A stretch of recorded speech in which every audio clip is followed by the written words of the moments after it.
This hearing will come to order. Today we have an opportunity to take another step toward reigniting President Trump's blue-collar comeback. That starts with confirming the four well-qualified nominees before us today: Paul Atkins, Jonathan Gould, Luke Pettit, and Marcus Molinaro. While the title of this committee is the Senate Banking, Housing, and Urban Affairs Committee, I view our work as all-encompassing. It's our responsibility to solve the kitchen table problems and issues that are causing so much anxiety for hardworking American families. The issues we oversee: housing affordability, increasing access to capital, and bolstering our economic national security, impact everyone's wallets and their pocketbooks. The Biden administration stifled innovation and economic growth through its heavy-handed ideological approach to regulation. Nowhere was this clearer than the SEC under Chair Gary Gensler. Paul Atkins, President Trump's nominee to lead the SEC, has the experience necessary to return the SEC to its core mission. Mr. Atkins is a former SEC commissioner who has dedicated his career to ensuring that our capital markets remain the envy of the world. He will roll back the Biden administration's disastrous policies. He will promote capital formation and retail investment opportunities and provide long overdue clarity for digital assets, ensuring that American innovation does not fall further behind. And frankly, let's reverse it and become the envy of the world there too. I look forward to working with Mr. Atkins to open our capital markets to all Americans through my legislation, the Empowering Main Street in America Act. My bill will improve access to capital for entrepreneurs nationwide, right-sized regulations for small and newly public companies, and create new avenues for hardworking Americans to invest in their own communities. Next, we have Jonathan Gould, who was nominated as a Comptroller of the currency. Mr. Gould is no stranger to the OCC. He has firsthand experience at the agency. He understands its critical mission, ensuring the safety and soundness of our banking system and ensuring banks provide fair access to financial services, not pushing a far-left political agenda. First, under President Obama, we saw Operation Choke Point. Then under President Biden, regulators weaponized their authority to debank politically disfavored industries and individuals, and most recently, the crypto firms, in what we now call Choke Point 2.0. Mr. Gould, I hope you will end debanking and return the OCC to its true purpose: chartering and supervising banks to ensure they serve all credit-worthy customers, not just those who fit a particular mold. Before I continue, let me thank Rodney Hood, the acting OCC Comptroller of the OCC. He's done a great job and formed a foundation that is strong, common sense, pro-growth reforms that we need to return. Notably, Mr. Hood has removed references to reputational risk consistent with my Firm Act from the OCC bank examination guidance and instructed examiners to no longer examine for reputational risk. Luke Pettit, nominated to be the Assistant Secretary of the Treasury for Financial Institutions, brings key experience to this role, including serving on this committee.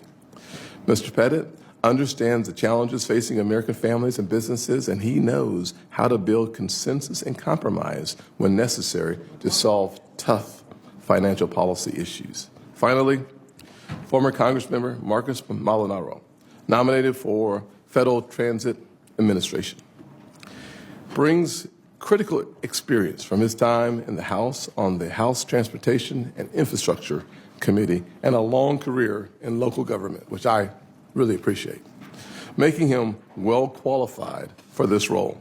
His experience as Dutchess County's executive, reinforced his belief that transit and infrastructure challenges require local solutions and oversight. I am confident that he will propose common sense, pragmatic solutions to the agency, ensure that our mass transit is effective and safe, and connect communities with new opportunities, especially new housing opportunities for all Americans. By confirming these nominees, we can unleash a golden age of prosperity, where families can once again afford to buy a home, save for their future, and achieve the American dream. Let's get to work. Let's get these noms confirmed, and let's make America great again. Thank you, Ranking Member Warren. Thank you, Mr. Chairman. So we have another jam-packed panel of critically important regulators to consider today, and only 80 seconds per nominee to question each of them. I believe we need more time, longer question periods and multiple rounds of questions, but since that's not happening, I'll just jump right in. Co-presidents Trump and Musk are in the midst of a dangerous purge of the federal government. They've shut down the Consumer Financial Protection Bureau. They've laid off or bought out thousands of other financial regulators. And just last week, they tried to handcuff the Federal Trade Commission by attempting to fire the 2 Democratic commissioners. This is plainly illegal, and if it's allowed to stand, it will do grave damage to millions of families that will get scammed, all for the benefit of Donald Trump's campaign donors. Why are they trying to dismantle the federal government? Well, Elon Musk gave us one really good example. He said that he intends for his new company, X Money, to, quote, become half of the global financial system. When financial regulators like the CFPB and the FTC enforce the law, Elon could be stopped cold. And that's why President Trump, Elon Musk, and the Doge team are taking a chainsaw to the people in government who enforce the laws. They want to make themselves even richer and more powerful. So apart from the bread and butter policy questions I'd have for these nominees under normal circumstances, I have very serious concerns about their willingness to aid and abet illegal ransacking of our government. Mr. Molinaro, if confirmed, you will serve as the head of the Federal Transit Administration. I know you believe in the mission of the agency that you want to lead. In our conversation, you promised to advocate within the administration for public transportation, and you pledged to advocate for the FTA's career staff and frontline workers at our transit agencies. We need a strong FTA that can deliver projects on time so riders in Boston and Charleston and in your hometown or home county, Dutchess County, have better, safer service. Mr. Pettit, you have been nominated to be the Assistant Treasury Secretary for Financial Institutions, which is responsible for coordinating financial, regulatory, and consumer policy, monitoring the insurance market, and protecting critical financial infrastructure. I am concerned that you intend to support the Trump administration's next round of big bank deregulation and bailouts, while Elon Musk's Doge tightens its grip on the Treasury Department. Mr. Gould, you would serve as the Comptroller of the currency, which is responsible for ensuring the safety and soundness of the national banking system and supervising some of the biggest banks in the country. Unfortunately, your track record, including as chief counsel of the OCC during the first Trump administration and as a lawyer for the big banks, suggests that you may see this new role as a new perch to help out your Wall Street friends by further weakening bank regulations and by letting big banks off the hook when they violate the law. And then there's Mr. Atkins, who is the nominee to be chair of the Securities and Exchange Commission. It is the SEC's job to ensure that our capital markets remain an engine for economic growth and innovation. That requires stamping out fraud and self-dealing in our markets so that giant corporations don't scam average investors out of their retirement savings. Mr. Atkins has spent almost his entire career helping billionaire CEOs like Sam Bankman-Fried, who committed one of the biggest financial frauds in U.S. history as the CEO of the failed crypto platform FTX. He's been working with those folks to help them get even richer. In the 6 years that Mr. Atkins wasn't making millions of dollars off clients like Sam Bankman-Fried, he was a commissioner at the SEC in the lead up to the 2008 financial crash, when he voted to loosen the reins on big investment banks like Lehman Brothers and Bear Stearns. Mr. Atkins has an almost perfect track record. He got pretty much everything wrong in the run-up to the biggest financial crash since the Great Depression. That is not a record that deserves promotion. We have a lot of ground to cover today, Mr. Chairman. I'm ready. Senator Crable, you are now recognized to introduce our next nominee. Thank you, Mr. Chairman. It's my honor to introduce Jonathan Gould, President Trump's nominee to serve as Comptroller of the Currency. Jonathan has spent nearly 24 years in the financial services industry, including serving as my chief counsel when I was the chairman of this committee. From 2018 to 2021, he served as the OCC's Senior Deputy Comptroller and Chief Counsel, where he led the law and licensing departments, played a significant role in managing the entire agency, and oversaw the implementation of the Economic Growth Act of 2018. In addition to public service, he's significant private sector experience as a consultant and lawyer, as recently as at the law firm of Jones Day, which will give him valuable perspective when considering the cost of potential rules.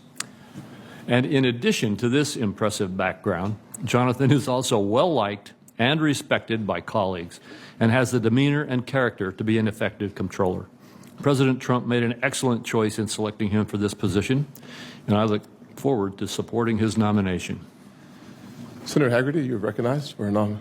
Thank you, Mr. Chairman, and it's a great honor for me to be with such a wonderful group of nominees today. I have a particular pleasure today, though, to introduce a longtime friend of mine. We're roommates in law school. All right. Actually, when I talked with President Trump about Paul when he was considering his nomination, I begged him not to hold that against Paul, and he certainly didn't. But as I said, I've known him for a very long time. And since before I met Paul, I knew about him, and he's been known forever for his character, for his intellect, and his unrelenting work ethic. Today, those qualities are going to serve the American people exceptionally well. Even given the many years of private practice and his prior service as an SEC commissioner, Paul has developed an unmatched understanding of financial markets and their regulatory challenges. And I've known Paul not only as a friend, but as a client, because I've called Paul and his team in to help the companies that I've invested in navigate some of the great challenges of the financial services regulatory environment. And his skill has been unwavering.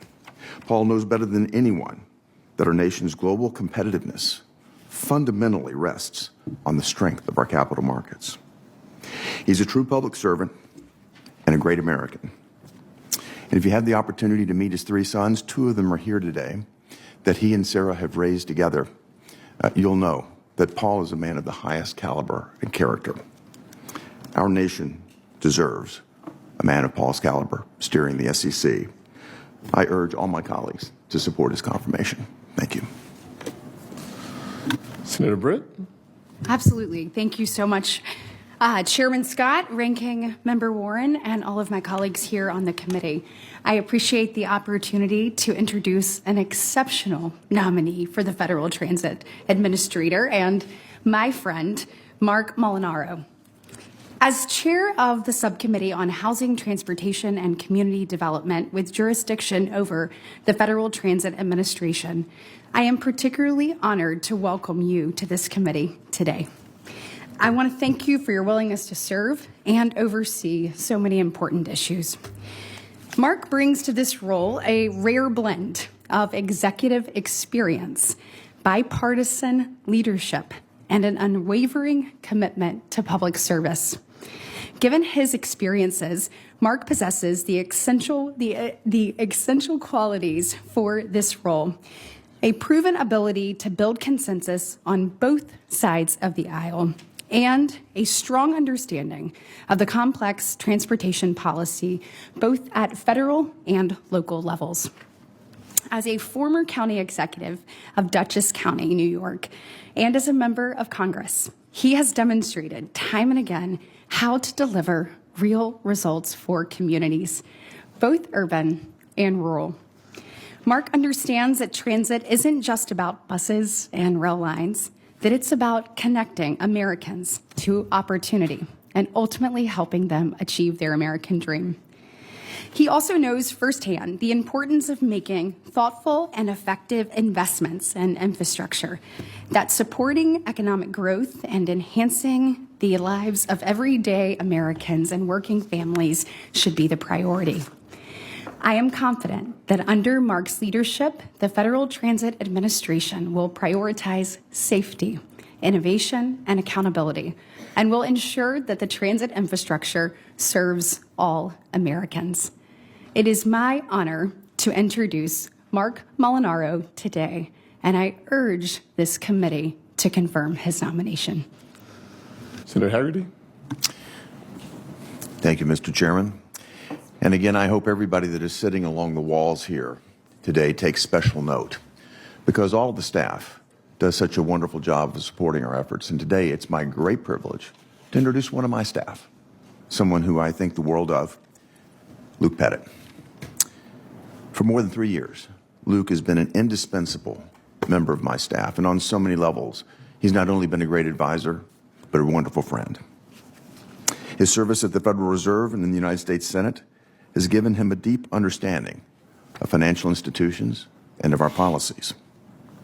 To unlock our economy's full potential, we need leaders who will maximize the competitiveness of our financial system. For this task, there is no one better suited than Luke Pettit. Beyond his many qualifications, Luke is a leader in the truest sense. And Luke, from a very personal level, I want to thank you for the leadership that you provided to my sons. They think this guy walks on water. He's admired not merely for what he knows, but for how he carries himself. He carries himself with humility, with selfless dedication to the mission at hand. This kind of leadership is exactly what our government needs. Luke will bring his exceptional commitment and capability to the role that he's being brought before this committee for today, and I urge my colleagues to support his confirmation. Thank you. Thank you, Senator Haggerty. Will the nominees please stand? I'll swear you in. Please raise your right hand. Do you swear or affirm that the testimony that you are about to give is the truth, the whole truth, and nothing but the truth, so help you God? Do you agree to appear and testify before any duly constituted committee of the Senate? Thank you very much. You may be seated. Your written statements will be made part of the record in its entirety. Please keep your oral comments to 5 minutes, and I will hold all of us to 5 minutes as well. So if you hear a tapping, it will only get louder if you're over 5 minutes. I yield mine back. Well, he yields his back. Good example. Thank you very much. We'll start with Mr. Atkins. You are recognized for your 5 minutes. Thank you, Mr. Chairman. Hit your microphone button as well. Well, thank you, Mr. Chairman. Chairman Scott, Ranking Member Warren, and members of the committee. Thank you very much for the opportunity to be here today as President Trump's nominee to be chairman of the United States Securities and Exchange Commission. I've greatly enjoyed meeting with many of you and your staff over the past few weeks, hearing your priorities for the SEC and the United States financial markets. I look forward to working with the members of this committee to pursue the SEC's three-part mission: protecting investors, maintaining fair, orderly, and efficient markets, and facilitating capital formation. And I need to thank Senator Haggerty for those warm and generous words of introduction, and he summarized some of the things that I've done at the SEC and elsewhere. So thank you very much. I'm grateful to my family members here today, Sarah, my dear wife of 35 years, and my sons Stuart and Henry. And I cannot leave out my third son, Peter, who's watching this hearing from the West Coast. Senate confirmation and public service are not without challenges, and I greatly appreciate their encouragement, love, and support. To President Trump, thank you very much for the trust and confidence that you're placing in me to lead this agency.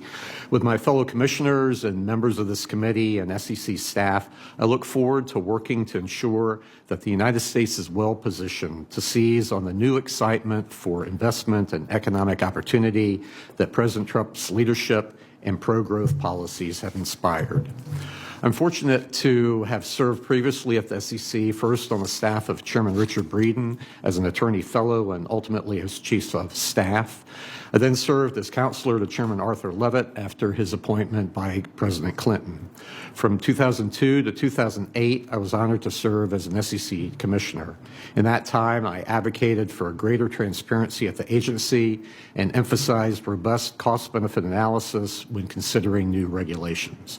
I thoroughly enjoyed working with my fellow commissioners and staff and to tackle those difficult challenges. After my term at the SEC concluded just before the subprime mortgage crisis of 2008, the Senate called me back to serve on the Congressional Oversight Panel for TARP, where I had the pleasure to work with then Chair and now Senator and Ranking Member Warren during a very crucial time. In the private sector, I'm CEO of Potomac Global Partners, a 70-person strategy, risk management, and compliance consultancy with people in New York, Chicago, Tokyo, and Washington. My time in public service and in the private sector has allowed me to see firsthand how regulations, including those of the SEC, affect markets and investors. They can stoke innovation, facilitate investment goals, and create opportunities or burdens on businesses' ability to compete and serve their customers. Implementation of regulations, therefore, is crucial. It's one thing to write a regulation, quite another for it to achieve its intended goal. Regulation ideally should be smart, effective, and appropriately tailored within the confines of the regulator's statutory authority. In short, clear rules of the road benefit all market participants. Unfortunately, lawyers do not speak the same language as business people or compliance professionals or IT staff.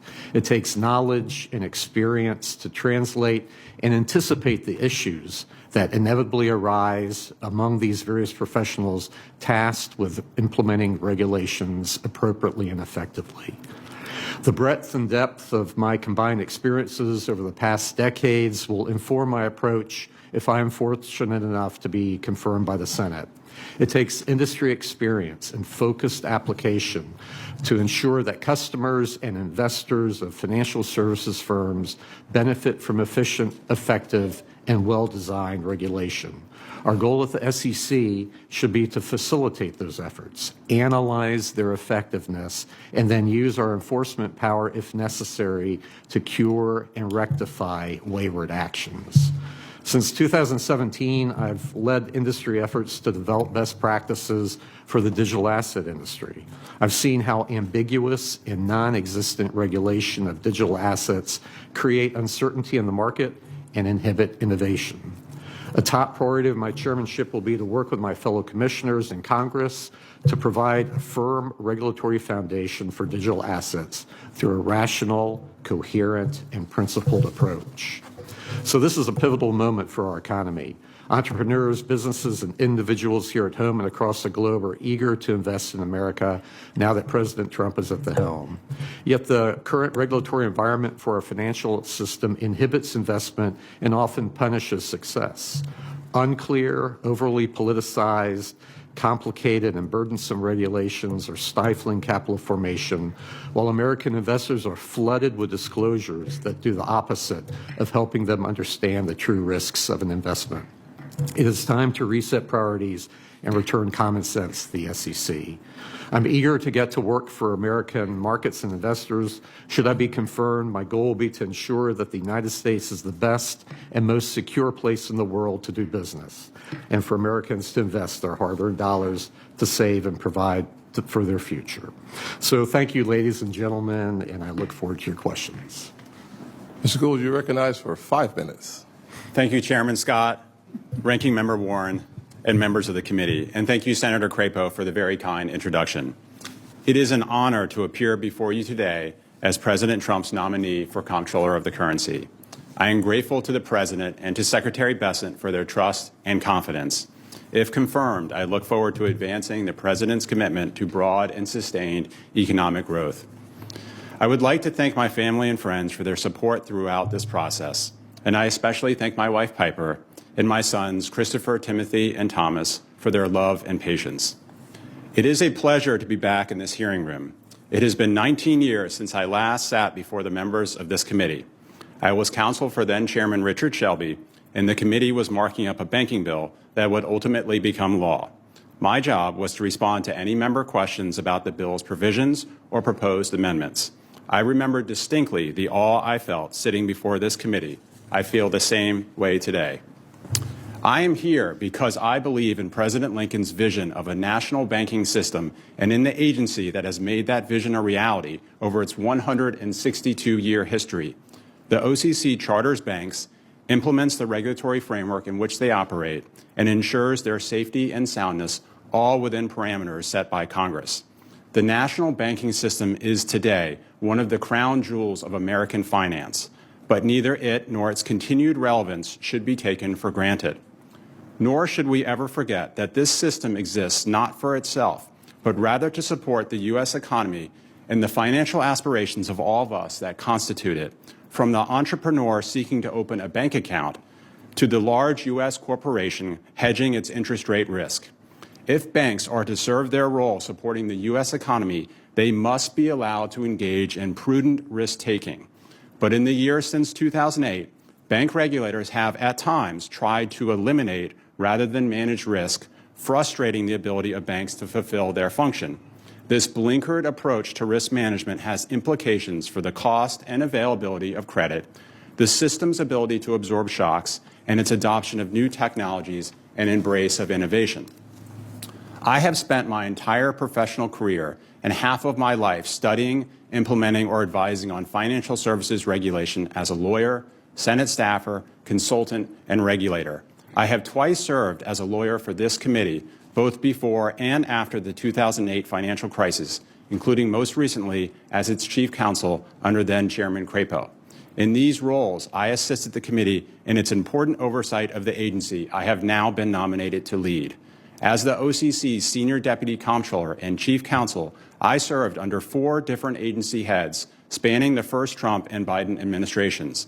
I led the OCC's efforts to implement one of this committee's most significant pieces of recent banking legislation, the Economic Growth Act of 2018 and the regulatory tailoring it required. And I have been tested in crisis management, helping to keep our financial system operating during the COVID-19-induced shutdown of our economy. My time in the private sector advising firms on regulation and risk management will also be an asset to the OCC, should I be confirmed. Seeing the real-world impact that regulations have on financial services firms of all types and sizes is useful perspective for any would-be regulator. If confirmed to lead the OCC, my top priorities will be ensuring national banks support our economy, depoliticizing the banking system, improving bank supervision, and embracing innovation within the agency and the banking system. I will do everything in my power to ensure the continued relevance of our national banking system and its ability to support our national economy consistent with the President's vision. Thank you for your time today. I look forward to answering your questions. Please, everybody, follow his direction. Well done. Mr. Pettit. Thank you, Chairman Scott, Ranking Member Warren, and the distinguished members of this committee for the opportunity to appear before you today. I'd also like to thank all of your staff, many of which I've had the pleasure of calling my colleagues over the past 4 years. And I'd like to thank Senator Haggerty for the opportunity over the last 3 years to serve this body and this country. It's a profound honor to be nominated for this position, and I'm grateful to President Trump and Secretary Bessent for the faith that they've placed in me to carry out the important duties of this role. I would not be here today if it weren't for the support of my family, several of whom are here today. I'm blessed to have the support of my parents, John and Andrea, and my brothers, Mark and Matthew. From an early age, my parents' experiences instilled in me a deep appreciation for the vast opportunities that are unique to this nation. My mother was born in St. Kitts and Nevis, just a few miles away from where our first Treasury Secretary, Alexander Hamilton, grew up.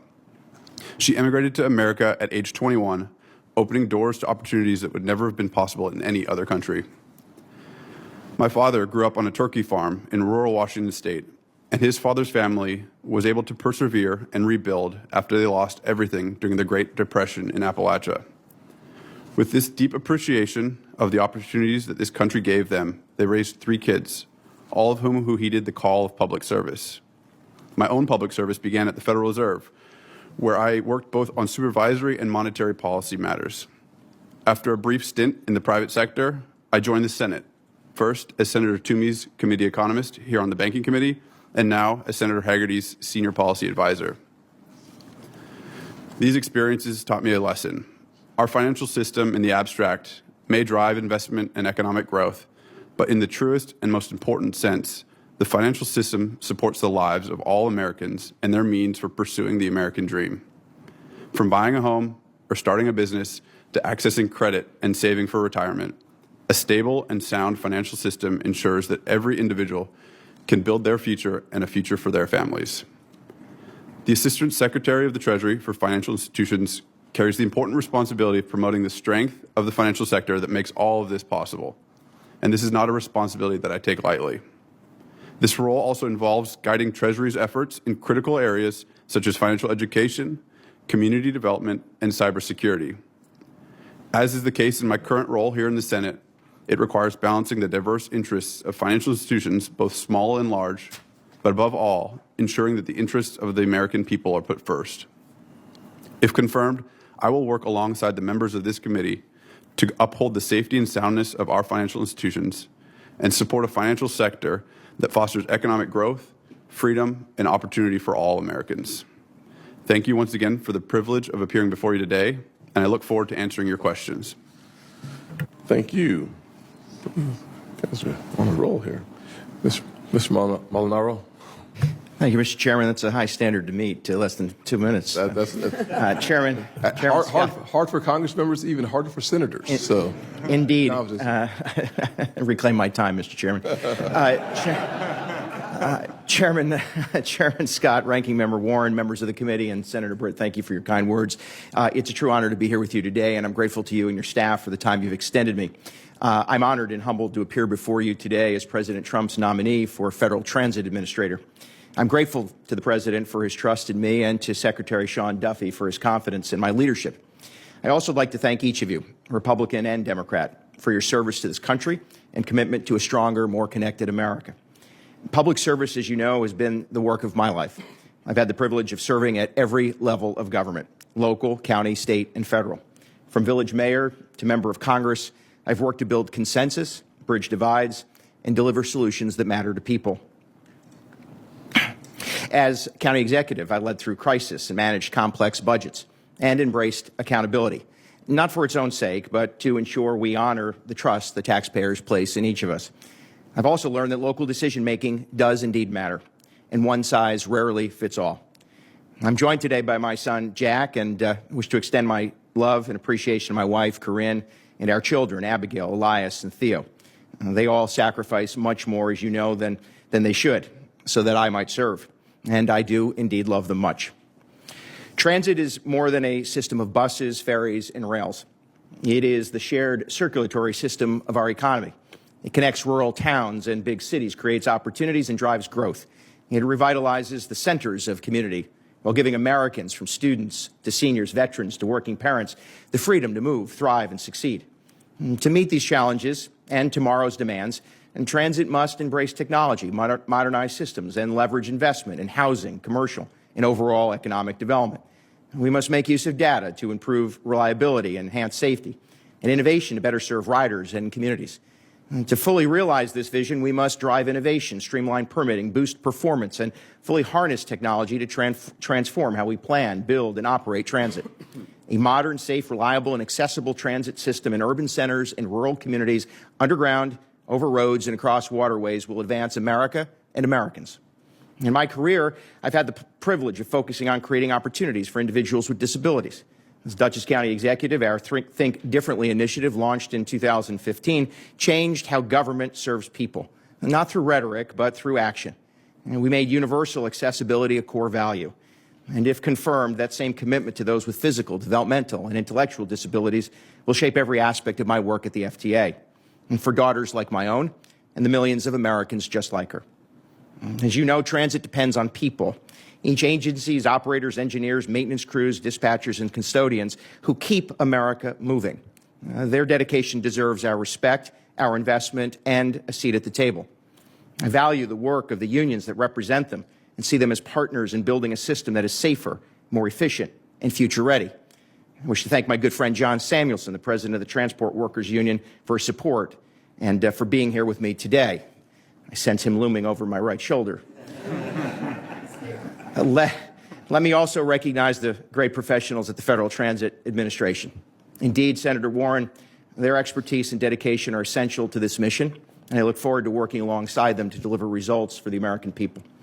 If confirmed, I will advance President Trump's bold America First agenda for rebuilding our infrastructure and seek to meet Secretary Duffy's high standard for leadership, innovation, and accountability.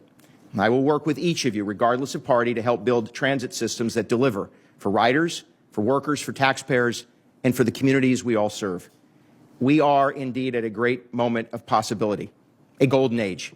Together, we can ensure that transit not only moves Americans, but helps to move America forward. And just as our own circulatory system connects every part of the body to sustain life, transit binds our communities together, urban and rural, coastal and heartland, ensuring opportunity, access, and resilience flows to every corner of our nation. I thank you for the opportunity to appear before you today. Look forward to your questions, and with the honor of confirmation, getting to work. Thank you, Congressmember. Really well done. Thank you, sir. Even with the senator's interruption. Fantastic. That counts against my time. Thank you very much. Mr. Atkins, you just heard the congressman talk about the golden age, and certainly we're looking for the golden age. The one thing I can say about the SEC is under your predecessor, there was no golden age. The SEC suffered a series of damaging losses as an agency. It saw multiple rulemakings overturned in court, had staff attorneys sanctioned for gross abuse of their power by a federal judge in the debt box case, and experienced its highest attrition rate in over a decade. As SEC chair, how can the SEC recover from these losses and return to its core capabilities as an agency? Oh, well, thank you, Mr. Chairman. Well, I agree with you. I think all of those issues that you raised are very disturbing, and I commit to get to work, if I'm confirmed, to try to make sure that we increase the morale of the agency, that we cure some of the dysfunction that's there, the demoralization of it, and get back to work and get back to basics, back to its mission. That's very important. Mr. Atkins, I'll continue with you. As you know, it has long been a priority of mine, this committee, and frankly the Trump administration, to end the practice of debanking. This Congress, the Banking Committee, has focused on responding to Operation Choke Point 2.0, where the Biden administration's financial regulators reportedly pressured banks to avoid offering services to the crypto industry. As SEC chairman, will you work to ensure that everyone who wishes to play by the rules, including those in the crypto industry, will be treated fairly? Absolutely. Mr. Gould, a few weeks ago, I introduced the FIRM Act, which would eliminate reputational risk from the consideration in bank examination. And 2 weeks ago, that bill passed out of this committee. Then just last week, the OCC acting Comptroller Hood took the step to proactively remove reputational risk from the Comptroller's handbook booklets and other OCC guidance, and instructed OCC examiners that they should no longer examine for reputational risk. Do you support the acting Comptroller's decision to remove references to reputational risk? I do, Senator. Thank you, sir. If confirmed, what other steps would you take, if any, to end debanking and, more generally, the politicization of federal banking agencies? Senator, thank you very much for that question. I think it is unacceptable for banks or regulators to discriminate on customers on the basis of the customer's politics or religion or the mere fact that they are engaged in a lawful activity that is, for whatever reason, politically disfavored. So I applaud the committee's efforts to shine a spotlight on what has been going on for a while. These are issues, Senator, with which I have been working since 2018 when I was a lawyer for this committee. And I commit, Senator, to you and to the committee to continue to support your oversight efforts as well as to use the OCC's full powers, consistent with its statutory mission with law, to do whatever I can, if confirmed, to shine a spotlight on these activities and ensure that they are not allowed within the banking system. Thank you very much. One last question for you. As a top priority for me, this committee and the Trump administration to foster digital asset innovation so that the U.S. can become the crypto capital of the world. In rescinding Interpretive Letter 1179, Acting Comptroller Hood took a crucial step in rolling back guidance at the OCC that limited crypto companies' access to the U.S. banking system. Are you supportive of this effort to foster innovation in the U.S.? And if confirmed as Comptroller, what role do you envision the OCC continuing to play in allowing digital asset innovation? Thank you for the question, Senator. I believe that many of these activities are clearly legally permissible, and I would hope, if confirmed as Comptroller, to engage on the hard work of determining ways constructively in which these activities that are lawful can be done within the system in a safe and sound fashion. I would hope that over the last 4 years, the agency, that is the OCC, Senator, has gotten some experience with respect to these assets, and so we'll be prepared to ensure supervision in a safe and sound manner going forward. Thank you very much. Senator Warren. Thank you, Mr. Chairman. So, Mr. Atkins, you served as an SEC commissioner from 2002 to 2008, the lead up to the 2008 financial crash that crashed the markets, cost 10 million families their homes, and cost millions more their jobs. Your job was to spot and head off risks that were building up in financial markets, but you showed staggeringly bad judgment. I just have a few examples since we're limited on time. In 2004, when Lehman Brothers and Bear Stearns asked the SEC to allow them to reduce their capital buffer by 40%, you said yes and voted to weaken the rules on investment banks. In August of 2007, after what was then, quote, the worst week for the American stock market in nearly 50 years, or 5 years, you bragged that, quote, principles of regulatory restraint have been affirmed as the market has continued to demonstrate a capacity to minimize and absorb systemic risk. Worst week, and you said, great, it shows how strong we are. And then days after Bear Stearns' collapse in March of 2008, you made fun of people who thought we needed stronger financial regulations, claiming they were, quote, wallowing in a period of irrational pessimism, and you said that, quote, regulators must not stand in the way of investors and market participants sorting this situation out. Yeah, it sorted itself out with the biggest crash since the Great Depression. So, simple question, Mr. Atkins, were you wrong? Senator Warren, there are many, as we saw on the Congressional Oversight Panel for TARP, there were many causes for the problems there with that subprime mortgage crisis. Yeah, but I'm asking about whether you were wrong about deregulation. No, I don't believe so. I think that was. Well, both the SEC Inspector General and the Bipartisan Financial Crisis Inquiry Commission said that the SEC's deregulation of investment banks contributed to the crisis. If you haven't done it yet, I recommend that you read this, Mr. Atkins. Look, this job is about judgment. And holding up on your resume that you were one of the people on the job to exercise judgment in the run-up to the biggest crash since the Great Depression, and now your hindsight is not 20/20, it's 20/0. You still say that weakening those regulations didn't have anything to do with that crash. I really hope you will read the bipartisan analysis that says otherwise, because it's very dangerous to have you in charge of the SEC. Now, one of my other top concerns about your nomination, Mr. Atkins, is that your judgment will be influenced by more than an objective assessment of the data in front of you. After your stint as an SEC commissioner, you founded a consulting firm called Potomac Global Partners. Potomac counts every time a kind of financial firm subject to the SEC's rules among its clients: banks, asset managers, brokers, exchanges, fintechs, and crypto companies. Your clients pay you north of $1,200 an hour for advice on how to influence regulators like the SEC. And if you're confirmed, you will be in a prime spot to deliver for all those clients who've been paying you millions of dollars for years. So, Mr. Atkins, given how breathtaking your financial conflicts of interest are, I sent you a letter requesting that you commit to a higher standard of government ethics. Slow down the revolving door here. Several major financial regulators in the previous administration agreed to these higher standards, but you sent me a response 10 minutes before this hearing started saying, no, you think you've done enough. That is deeply concerning to me. But let's focus on just getting one thing straight. Your consulting company is estimated to be worth about $50 million.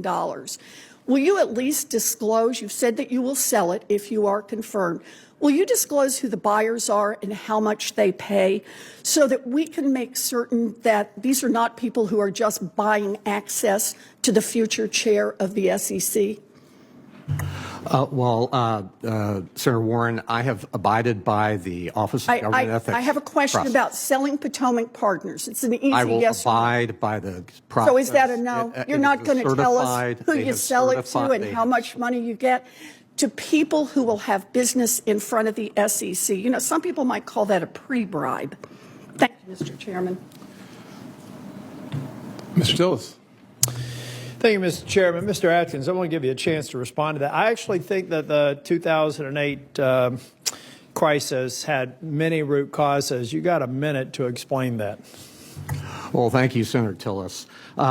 You're right, exactly. It does. And if you read these reports that came out that Senator Warren referenced, you see the whole panoply of it. But what really troubles me is that Congress still has yet to address the real root cause, and that was the subprime mortgage crisis caused by Fannie Mae and Freddie Mac and their activities. And how did that happen? What was the root cause of that? Well, they basically threw caution to the wind. And when we talk about regulation, those two agencies, really stoked the fires, and then the Fed. And I mean, it's. I think in some respects we led certain consumers to the slaughter as a result of our inaction. I'm glad to see you agree with that. Okay, I gave you a minute, Mr. Pettit. There are some people who have suggested that Senate Bill 2155 and regulatory tailoring was the reason why Silicon Valley Bank failed. I, for one, think that Senate Bill 2155 needs to be re-implemented. I believe Silicon Valley Bank failed because they had unique activities that you can't find, maybe with the exception of one or two banks that were doing what they were doing. It was their risk portfolio. Tell me a little bit about how and Mr. Gould, I want you to chime in after Mr. Pettit, but tell me what we should be doing with respect to recovering from Silicon Valley Bank's failure, and to what extent should we use Senate Bill 2155 to provide the kind of relief and regulatory framework that small community banks and smaller banks need. Mr. Gould, you can follow just after Mr. Pettit. Thank you, Senator. SVB's failure was a managerial and supervisory failure, not a regulatory or legislative one.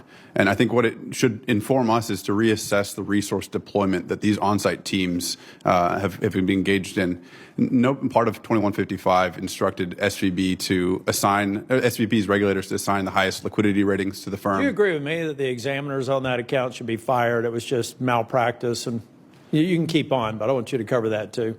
Yeah, absolutely. So they were asleep at the wheel, full stop. And I think they not only did they rate SVB's liquidity at the highest rating, they overlooked their internal liquidity stress test failures at the firm. Not to mention all the outstanding MRIAs and everything else that the supervisors just chose not to really press, I guess. Yes, sir. That's the lesson we should be taking, and we should be reassessing how these on-site teams engage in their supervision on a day-to-day basis. Thank you, Mr.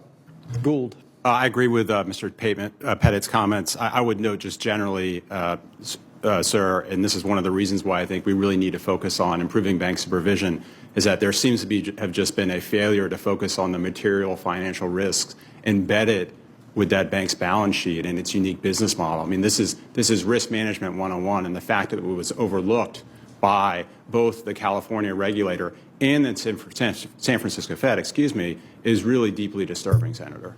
I want to talk briefly with you in my time remaining having to do with reputational risk. I was pleased to see that Acting Comptroller Hood struck all references to reputational risk from the OCC's respective handbooks on bank supervision and large bank supervision. Will you commit that no future guidance, directives, whether formal or informal, exist at the OCC related to reputational risk from SR 20 or 9551? Yes, sir. I think too often reputation risk is used as a pretext for other motives, and I think the regulators have at their disposal other forms of more easily quantifiable and just better understood, more precise, more objective terms, including litigation risk, BSA, AML compliance risk. I think it is rich to think that some government examiner or supervisor could go into a publicly traded banking institution and judge what they think their activities are appropriate or not appropriate based on reputational risk. Reputational risk is foundational to an organization's reputation and longevity. And to think that somebody from the outside should be guessing that is just absurd to me. It really strikes me as somebody who's probably never worked a day in business. So I appreciate your answer. Mr. Molinaro, I'm out of time. I just want to let you and all of you know I look forward to supporting your confirmations, and to the two former staffers, you got a big fan club here on Capitol Hill. Thank you. I ask unanimous consent to enter into the record letters from Mr. Atkins regarding his compliance with all necessary ethics requirements. Without objection, so ordered. Senator Van Hollen. Thank you, Mr. Chairman, and welcome everybody. Mr. Atkins, a number of years ago, Senator Kennedy and I teamed up to pass a law entitled Holding Foreign Companies Accountable Act. It was designed to protect American investors and actually also American businesses by ensuring that foreign companies that list their shares on U.S. exchanges have to play by the same accounting standards as U.S. companies that list their shares on those exchanges. And at the time, Chinese companies had been playing by a whole different set of rules, which both put them at a competitive advantage, but also endangered American investors on those exchanges, especially less sophisticated investors. And the entity that is charged with making sure that Chinese companies play by the same rules, that they comply with American standards, is the Public Company Accounting Oversight Board, the PCAOB. So my question to you is, do you commit that if you're confirmed, you will preserve the PCAOB's important role in that mission? Oh, well, thank you, Senator. The role is crucial. Accounting and auditing is really crucial, obviously, to investor protection and to the capital market. So, yes, that function is by law delegated to the PCAOB, and so I'm going to ensure that it is not politicized anymore, and that it really focuses on its mission to protect investors and to follow those rules. I appreciate that, because the reason I ask is I've been looking at Project 2025, and I see that you have a special mention in Project 2025 on a chapter that mentions the PCAOB. Is that right?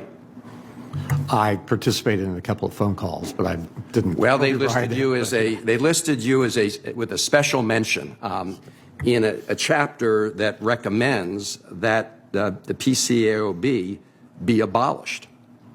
Are you in favor of abolishing the PCAOB?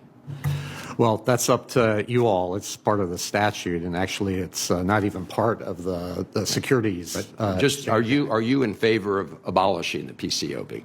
The function needs to be done by whether it's PCAOB or whether it's folded back into the SEC. The function is vital, and how best and most efficient it is achieved. I think. So do you or do you not subscribe to the recommendation in this chapter of Project 2025 that the PCAOB be abolished?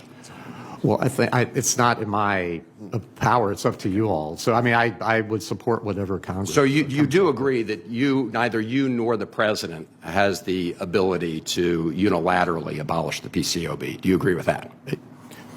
I'm not a constitutional lawyer, but well, you just said it was the Congress, right? So I'm assuming from your answer that you agree that the president cannot unilaterally get rid of the PCAOB. Is that your view? It's part of you have it in the statute, and so it's part of the that law. Seems to be there are lots of things that are in statute right now, Mr. Atkins, that the president has decided to ignore, which is why we have so many lawsuits filed about his abuse of the separation of powers. Mr. Molinaro, if you're confirmed, you'll be leading an agency that has about 700 employees at the beginning of President Trump's second term.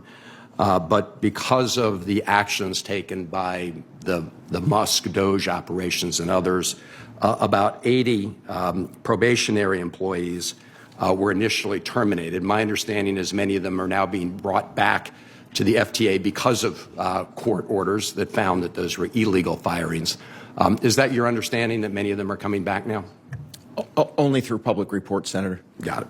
And would you agree that haphazardly eliminating employees from the FTA, so for example, those in the Office of Transit Safety and Oversight, could put people at risk?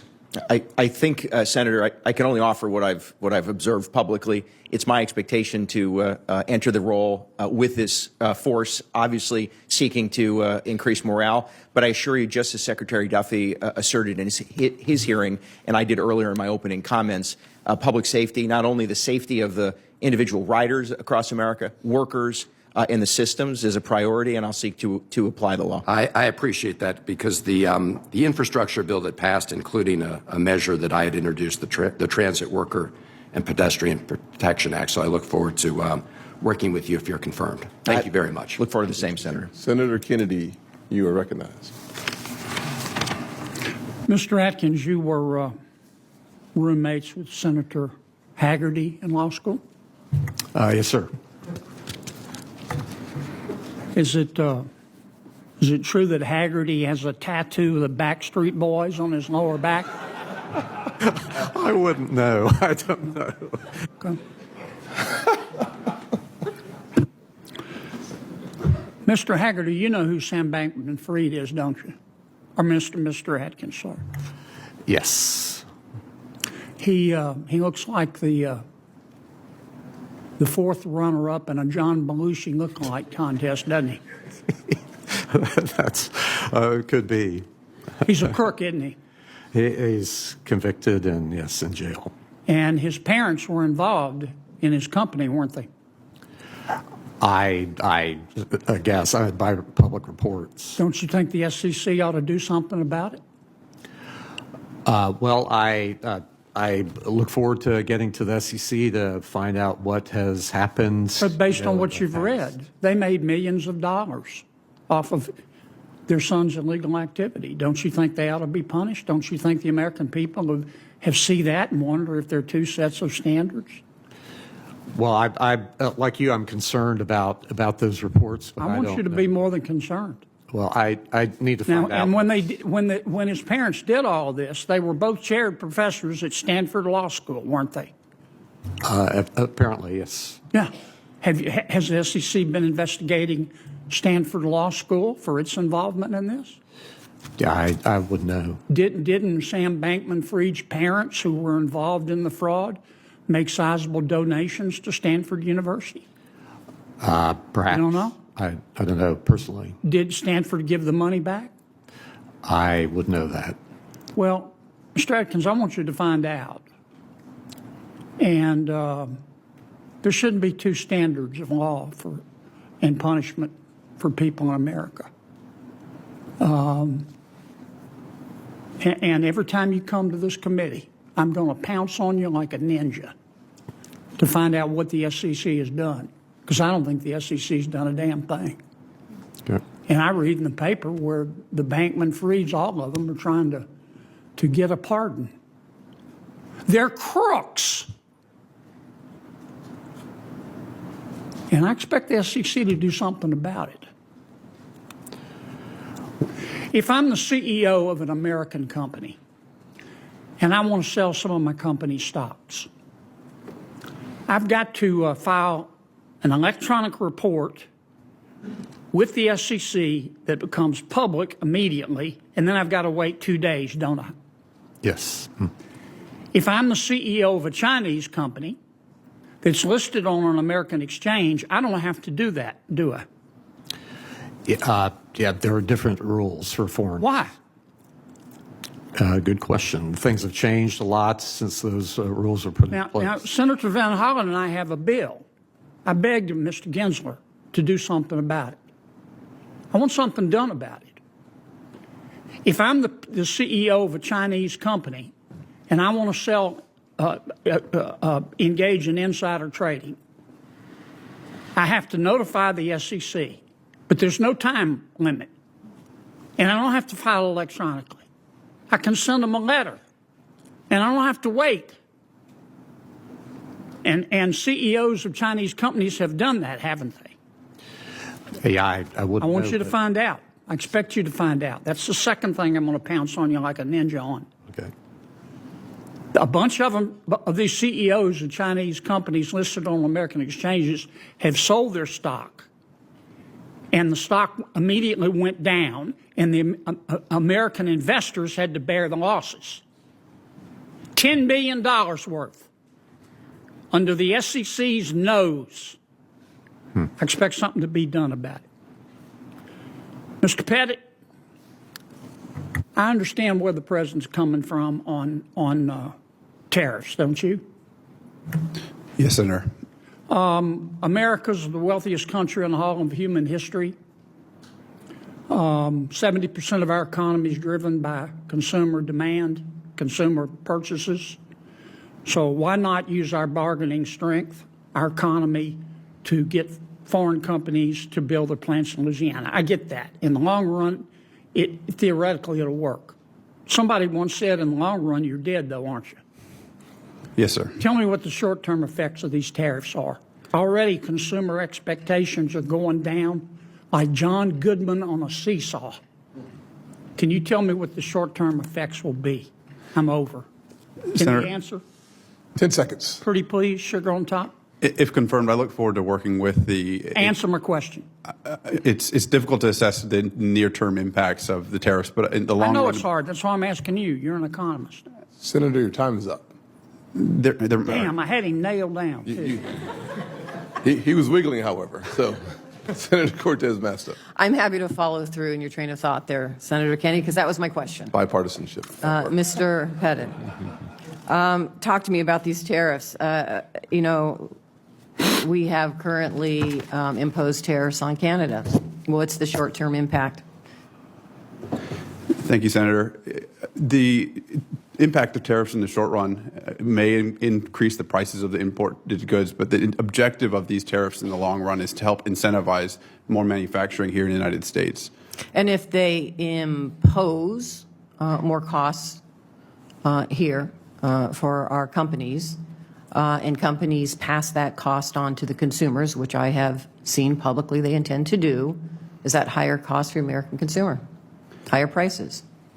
In the short term, they could lead to higher prices on imported goods. So you would agree with Canada's billboards that are in Nevada and across the country now that say tariffs are a tax on your grocery bill in the short term? I'm not sure of the volume of imports of various produce and goods, but I would say that the intent of these tariffs is to help reshore. And I know the intent. Let's talk about the short-term impacts. Would you agree, along with Canada, who has a billboard now in Nevada, tariffs are a tax on hardworking Americans? You just basically said that's the ultimate result. Would you agree? I believe that the effect of tariffs is very different than a tax on Americans, but it could lead to higher prices on certain imported goods here in the United States. To Americans? Yes, ma'am. If the companies pass the cost on to the Americans? Yes. Okay, thank you. Let me ask you this. If you're confirmed as Assistant Secretary of the Treasury, will you respect the independence of the bank regulators? Thank you for the question. If confirmed, I look forward to working with the regulators who do operate independently, yes. And you will respect their independence? I will. Okay, so explain to me, if you can, because Secretary Besson has announced, and I think it was on March 6th in a speech, he stated something to the effect of our financial regulators singing in unison from the same song sheet is what he is looking for. We need our financial regulators singing in unison from the same song sheet. To be clear, this does not mean consolidation of agencies, but coordination via Treasury, such that our regulators work in parallel with each other and the industry. What does that mean? Thank you, Senator. I believe, and not to speak on behalf of Secretary Besson, the intention of that statement was that we need to avoid the outcome of having regulators telling institutions different things, and so that institutions that are supervised by multiple federal regulators aren't torn between conflicting guidance. So regulators should work in conjunction and parallel with the Treasury Department? No, I think the objective here is to ensure that there isn't uncertainty in terms of which rules to follow across different agencies. Okay. I'll be curious to see how this plays out. Mr. Molinaro, thanks for meeting with me. I really appreciate the conversation that we had in my office. One of the things we talked about was transparency. And you called out your own Metropolitan Transit Agency on a lack of transparency and accountability. Can you promise that as an administrator, you will provide the public and Congress transparency in job firings and federal funding freezes that are currently being ordered by the Trump administration and those employed with DOGE? Senator, I was nearly convinced none of you noticed I was here. Obviously, Senator, I don't know the current impacts. My expectation and my commitment is to uphold the highest standard of accountability and transparency, and to work with your offices certainly to explain both impacts of previous and future decisions within the FTA. Thank you. I appreciate that. Let me ask you this. Congress previously worked deliberately in a bipartisan way to pass the Infrastructure Investment and Jobs Act. And the bill authorized up to $108 billion for fiscal years 2022 and 2026 to support public transit. Will you commit to dispersing all of the already approved funding and the remaining funding consistent with how it was authorized by Congress? Senator, and again, I do appreciate the time we spent together. I don't know the status of awarded and contracted grants. I did read, I think yesterday morning, that there is now some advancement and release of those dollars. As you know, and I said to you, and privately will say publicly, the President and the Secretary have asked me to advocate on behalf of transit systems across this country and the riding public. And so my expectation is to advocate for the disbursement of contracted and obligated awards. Thank you. And then finally, let me just ask you this. We talked a little bit about this, rural communities and the challenges that we see for transportation in rural communities. I know your House district covered vast counties in upstate New York, where my husband and his family are from, and you're familiar with the lack of transit access. Can you talk a little bit about not only the challenges you saw, but how you addressed it and what you intend to do? In 10 seconds, I will tell you I value working with supporting rural and regional transit systems. Think of hubs and spokes, urban and village and city centers being the hub, those regional rural districts, rural transit systems being the spokes. It's important we connect them to move Americans and to grow the American economy. Thank you. Thank you, Mr. Chairman. Yes, ma'am. Senator Moreno. Thank you, Mr. Chairman, and thank you to all of you for stepping up and your willingness to serve the country. It's very, very appreciated. I'll start with you, Mr. Atkins. Man, you just have to be able to breathe and not be a complete raging lunatic, and you're going to be the greatest SEC commissioner compared to the last guy. I mean, congratulations on coming after Gary Gensler, who objectively probably was one of the stupidest people in government. I want to ask you a question because there were some comments about that I want to correct for the record around, you've met President Trump, right? You've had a chance to interact with him? Yes, Senator, yes. Is he the President of the United States? Yes. Is he in charge? Yes. Is there a co-president? Or does President Trump make the decisions? But he's the president, head of the executive branch. Right. So there's no ambiguity in the White House as to who's in charge. It's Donald J. Trump, correct? I hope so. There's no ambiguity. And I just find it ironic that my Democrat colleagues like to say this whole talking point of Elon Musk. I thought you guys loved Elon. 70% of EVs are sold by Tesla. What a terrible breakup between the left and Elon Musk. I mean, I'm convinced Taylor Swift is going to write a song about this someday. But here's my question to you. Who was in charge for the last 4 years? Who was in charge of the last 4 years when we had no idea who a completely, clearly incompetent person was in the White House? It seems like the most important person in the White House was an auto pen. But moving beyond that, let's talk about the SEC for a second. Are you worried about what's going on with American companies having capital outflows to the Chinese-backed companies like corporate Amperex Technology Limited, a company that sounds very nice and obscure and Western? In reality, it's a fully owned company for the CCP. Are you concerned by that? Well, Senator, I'm concerned about what I've read in the paper. Obviously, I'm not in the building yet and know what the SEC is seeing and doing about it. But I know that obviously the work that you all are doing in Congress, I think, is very important to her. Well, I don't pretend to jump on you like a ninja, but if you could please take a look at making certain that you look at what we're doing to make certain that U.S. capital outflows don't go into that office. Yep. Shifting over to you, Mr. Molinaro, I do not want you to feel ignored at all. So let's talk transit for a second.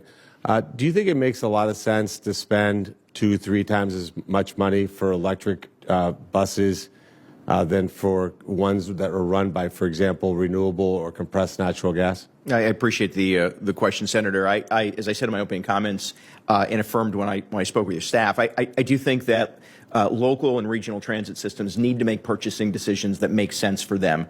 And while I embrace all of the above energy approach, you're highlighting renewable energy sources are, in fact, a great way, as I mentioned in addressing the previous senator's question, of marrying the agricultural rural economy with mass transit. And so while currently the law requires a certain distribution, if you will, of dollars for low and no emission vehicles, you all will debate and consider that through reauthorization. Our job, I think, is to really encourage local and regional transit systems to make the purchasing decisions that make sense for them. Well, again, they certainly can make their own purchasing decisions, but not when they're billing the federal government 2 or 3 times what they can do with something else that certainly accomplishes the mission better. I've seen with my own eyes trucking companies and that put diesel generators to charge electric semis. That seems peak stupidity. Mr. Pettit, I'll move to you quickly because the chairman will electrocute me if I go over my time, and I don't want to be electrocuted. So let me ask you a question. We talked about tariffs, which is funny because I thought this was the banking committee, not the finance committee. But let me just clarify for a second on the situation in Canada. You have a family, and you have family members. Do you know anybody who's ever been killed as a result of fentanyl poisoning? Not directly, but I have friends of friends who have been impacted by it. Yeah, it's a life sentence. Yes, sir. Do you think that the President of the United States should do nothing? Like we should just continue to let 110,000 plus Americans die every single year of fentanyl poisoning? I do not. Do you think it's acceptable that Canada and Mexico allow that poison to come into this country? No, sir. So again, for 4 years, we did nothing. Actually, before that, for decades, we did nothing. And President Trump is simply saying to our partners, hey, we'll let you rip us off for $300 billion a year in a trade surplus, but please don't poison 110,000 Americans. I don't think that's an unreasonable expectation. And I think when we look about tariffs, and it just shocks me that we sit here and have these conversations that don't take into account the empathy of what's going on in places like Ohio that's been ravaged by fentanyl. Thank you, Mr. Chairman. Thank you, Senator Reid. Thank you for your patience. Thank you very much, Mr. Chairman and gentlemen. Welcome. And Mr. Gould, the OCC is charged with the enforcement of the Military Lending Act on federally chartered banks. And will you commit to vigorous enforcement of this legislation which protects our servicemen and women? Yes, sir. Thank you very much. As you know, the MLA bars lenders from charging service members in excess of 36% interest. And I feel that's a good standard not just for members in uniform, but for every American. And in fact, as I understand, the OCC's supervisions insist that interest rates not go beyond 36% because doing so would be indicative of poor lending standards. Is that accurate? Senator, I'd be happy to look into that if I am confirmed and get into the OCC. Well, if that in fact is correct, then I would hope you could join me in urging that we apply that military standard to all the American people and that we pass legislation with this body in the House to make 36% interest rate a cap on all lenders. But I will look forward to working with you on that. Mr. Atkins, private equity is growing exponentially. It's also becoming more widely available, not just to wealthy individuals, but to retail investors alike. In fact, the SEC just approved a exchange-traded fund containing private credit assets. So there is a possibility that very risky or illiquid assets are now being included for sale to retail consumers. It raises the question of what transparency and investor protection should be in place for private equity or private market investments. Well, thank you, Senator. It was a pleasure to chat with you in your office here a few weeks ago. Well, the one thing about the public markets and ETFs and mutual funds is that they have to abide by diversification rules and those sorts of things, which is a key investor protection device for those sorts of things with diversity in there, so that that one bet or one investment won't take the whole thing down. So I think that's key, and there's a whole process by which the SEC and the staff approves these various offerings, and so I look forward to seeing what's at work in the SEC once if confirmed, and get there. Just now, these private equity, private investment funds are growing. They're larger than some of the publicly capitalized companies that are regulated very rigorously by the SEC. And I think we're approaching a point where we have to have some regulation of these private equity enterprises, because if not, we could find ourselves in a situation where the public is buying illiquid assets, or I saw this as we went through the 2008 crisis, not with respect to investments, but with respect to housing. But let me move on, Mr. Atkins. Currently, the SEC has a pending case against Elon Musk for concealing his intentions while acquiring Twitter stock. And one outside commenter said, quote, a very serious securities violation. It seems to have saved Musk about $143 million. Mr. Musk is also the head of Doge, as we know, which has been borrowing into agencies and disrupting agencies. Given that the SEC is currently using its resources to enforce the law against Mr. Musk, what would you do if the Doge team showed up and Mr. Musk came knocking on your door? Well, I don't know anything about the case other than what I've read in the paper, so obviously I can't speak to that. But as far as if there are people who can help with creating efficiencies in the agency or otherwise, I would definitely work with them. And as we'll be looking at things going on at the commission right now to make sure that taxpayer funds are being used properly and that the work of the commission is being done effectively and efficiently. Would it be a surprise if the case against Mr. Musk was suddenly dropped? have no way to judge what the merits or lack thereof might be on that. Thank you. And Mr. Molinaro, thank you for meeting on my office. My time's expired. Good luck. Thanks, Senator. Senator Britt. Thank you, Mr. Chairman. Thank you all for your willingness to be here and your willingness to serve our country at the highest level. You all are up for very critical roles that affect the lives of all Americans, which is why it's very important that you all bring transparency and accountability to the agencies that you are going to serve. I'm not going to ask you all to comment on the past, but I do want to highlight a couple of the needs of change here. Over the last few years, we've had agencies that prioritized speedy regulation over thoughtful policymaking, rushing into policymaking without proper due diligence or justification.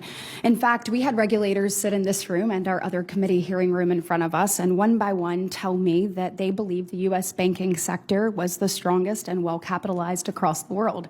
I agree.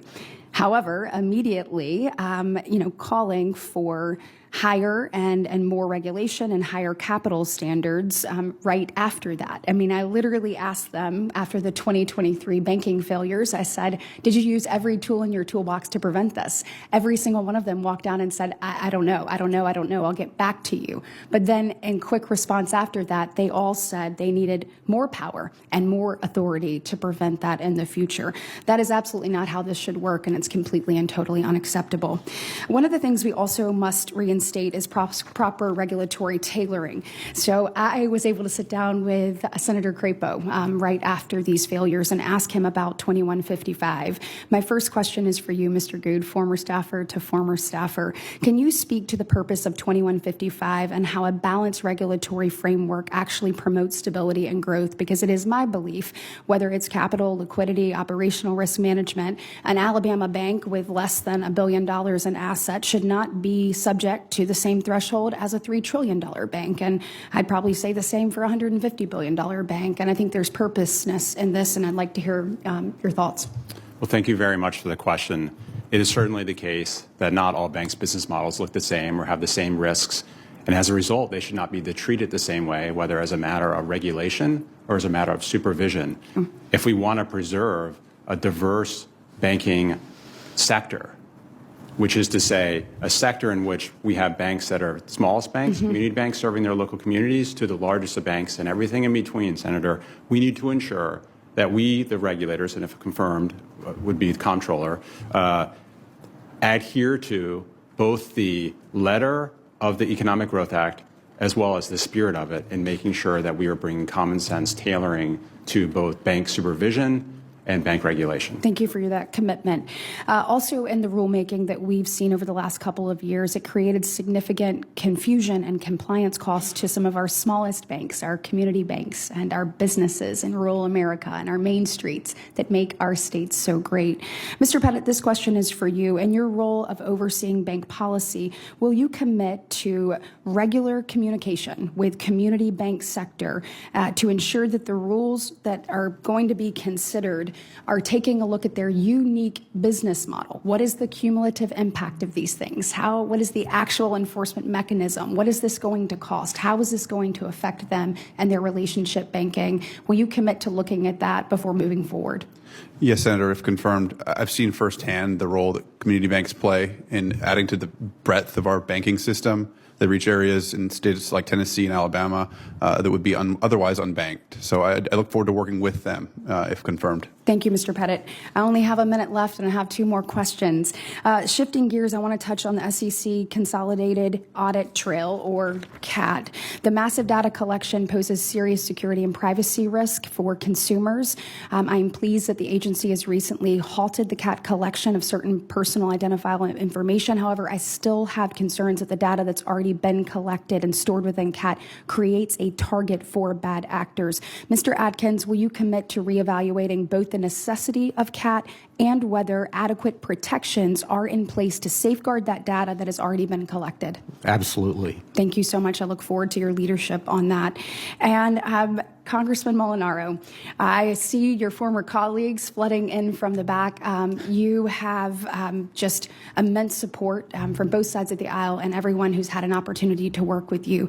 I am excited for your leadership in this new role. When you said we want to help America move forward, I couldn't agree more. One of the things we see in Alabama is having many rural communities. Sometimes that takes extra effort and extra thought. Do you have any thing you want to add or talk about with regards to how we incorporate rural communities into your plans? Sure, critically important. Obviously, many of your constituents need to move within their communities, but to other communities for employment. I think the FTA can lean in with technical support, working with regional and smaller transit agencies to provide back office support, really to grow their capacity. But we look forward to getting on the ground, working with you, your staff, and local officials to assist in meeting the needs of rural communities. Thank you so much. Thank you all. Senator Smith. Thank you, Chair Scott and Ranking Member. Welcome to all of you. Thank you for being here. I will actually follow up on the question that my colleague, Senator Britt, just asked about rural transit. Mr. Congressman Molinaro, you and I spoke about this just yesterday afternoon. So I appreciate that question. So the FTA is going to be responsible for lots of grants and projects that are already in the pipeline. Things are already happening, and contractors have ordered materials. Construction is in process. We've got engineers and electricians and the whole 9 yards showing up to work. And my question is, concern about what the administration has been doing to pause or halt or sometimes cancel projects, even projects that are across all other agencies that are already in process. So can you just talk about how you would approach this leading FTA, and are you able to commit that the funds that we authorize through the Infrastructure and Jobs Act, that those projects will keep moving and the funds keep flowing? First, Senator, thank you for the time yesterday, and I think it was Graham. I hope Graham had a whirlwind of a day shadowing you. As I said yesterday, I don't know the status of the individual grants, but it is my commitment, as the President has asked and Secretary Duffy expects, I will continue to advocate for the release of dollars and certainly meeting the contractual obligations of the FTA. As I noted a few moments ago, I read yesterday, and this is the only information I have, public notice that some of those grant projects are now moving forward. I believe congressionally directed dollars are starting to flow. And so my commitment to you is to work with you and your team to advocate for and hopefully move effectively those dollars. And I would offer, it is critically important, and I understand the reality that in order to move massive infrastructure projects and even small transit projects, that commitment from appropriation to ultimate obligation and contract is important to adhere to. That's right. I think that's important. And of course, at the end of the day, if you have small rural transit agencies that are in the midst of a project and then that project gets held up because the federal government isn't living up to its commitments, then that's just money out of the pockets of my constituents who are going to have to figure out how to cover the costs other ways. And for Minnesota, of course, we send more money to the federal government than we get back, so this is a matter of great interest. Appreciate the conversation we had yesterday. Mr. Atkins, I want to talk to you about private funds. There's growing evidence that private fund managers are taking advantage of their unregistered status. 2022, the SEC warned that managers are not disclosing the full fees and expenses that their investors are paying and are using cherry-picked track records to artificially inflate their fund's performance. And in December, the Wall Street Journal reported that private markets, as a quote, come at the cost of higher fees, greater risk, more conflicts of interest, and less disclosure. And that matters because it means that workers' pension plans or retirement accounts get saddled with those higher fees. So, Mr. Atkins, do you agree that private fund managers are charging higher fees and expenses to their investors than their public market counterparts? Senator, there's a whole range of fees that are done, but I would, to your point there, as far as the not being truthful in disclosure, 10b applies to whether it's a public or private security. So that I think is one way to protect investors if there be any bad disclosure in that way. So you're saying that investors should be protected by making sure that they know what those fees are going to be in advance? Well, these are accredited investors and people who are not retail investors, and so they have the means to do investigation. But if the disclosures are incorrect, then or materially incorrect, then that's actionable.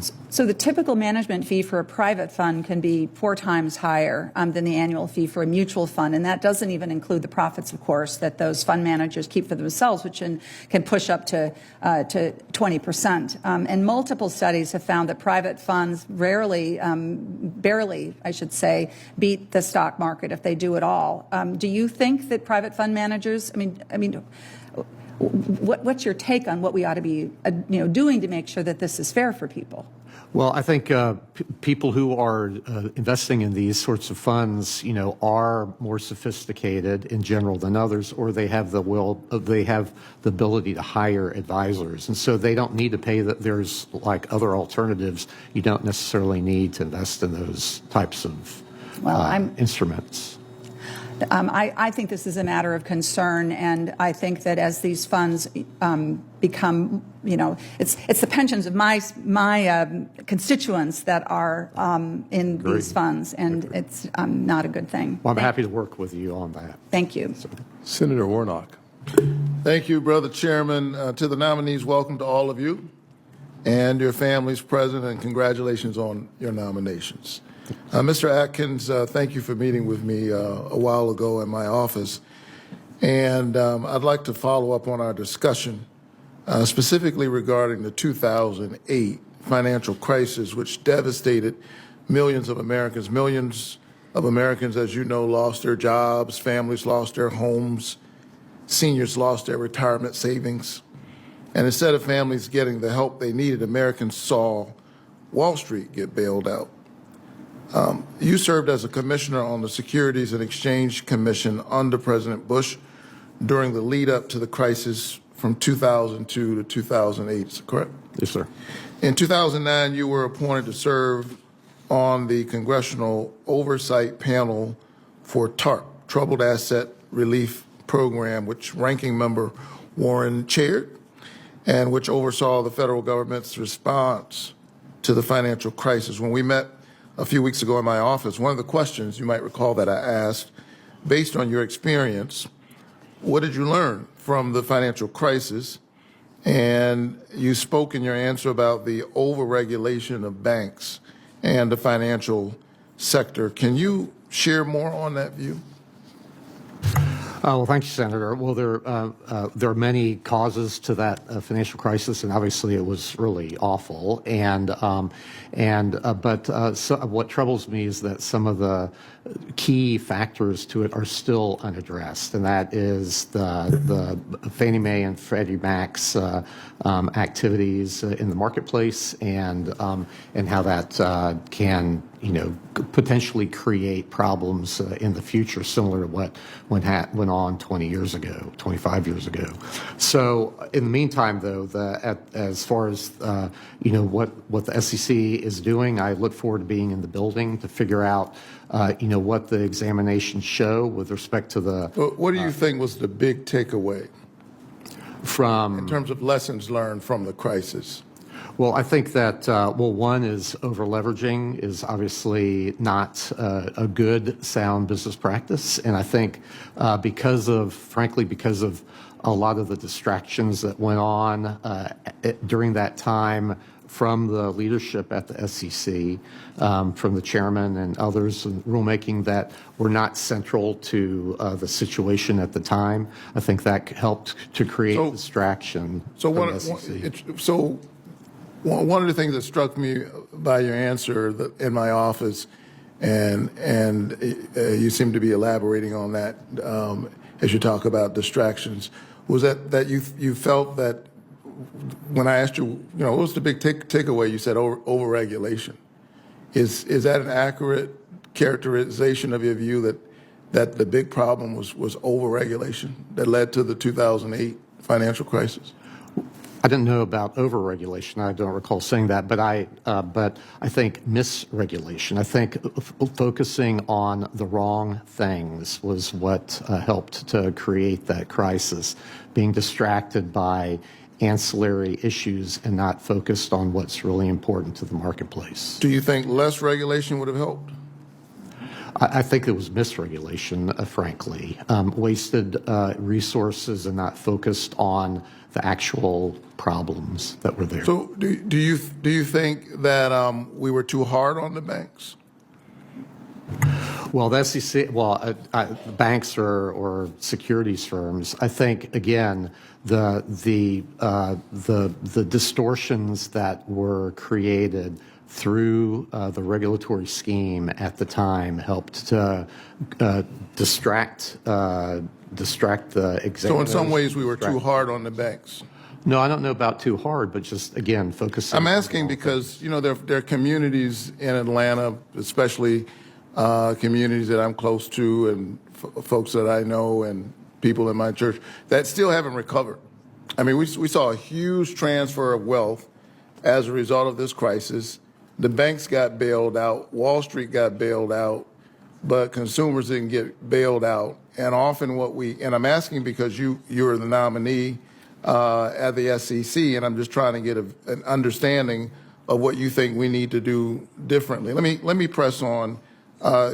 Speaking of going easy on Wall Street, you've previously been critical of monetary fines against companies charged with fraud. If confirmed, will the SEC continue to fine companies that break the law? Absolutely, but it obviously depends on the situation. And when I was there, the Commission adopted a bipartisan statement on corporate penalties. Do you have an issue with penalties as a way of making sure that they comply with the law? No. Okay. Thank you so much. Thank you.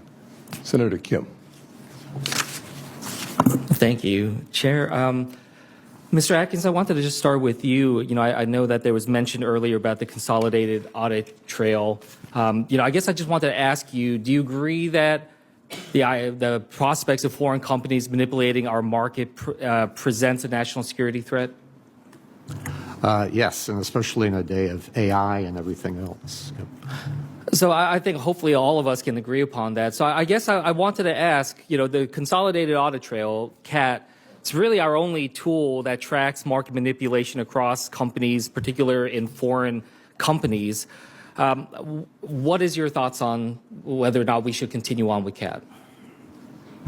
So the consolidated, I look forward to looking into what the status of that whole situation is. It's obviously cost a lot of money and a lot of effort, both by the SEC, but then also with respect to market participants. So is it well coordinated and well calibrated to meet the needs that it's stated to, hopefully meet? So I think it needs to be reviewed. So you don't have a position right now that it should be taken away? Now, I need to look at what the status is. I only know what I read in the newspaper. But FINRA's obviously involved in that, the SEC, and then the exchanges. A lot of people have spent a lot of money.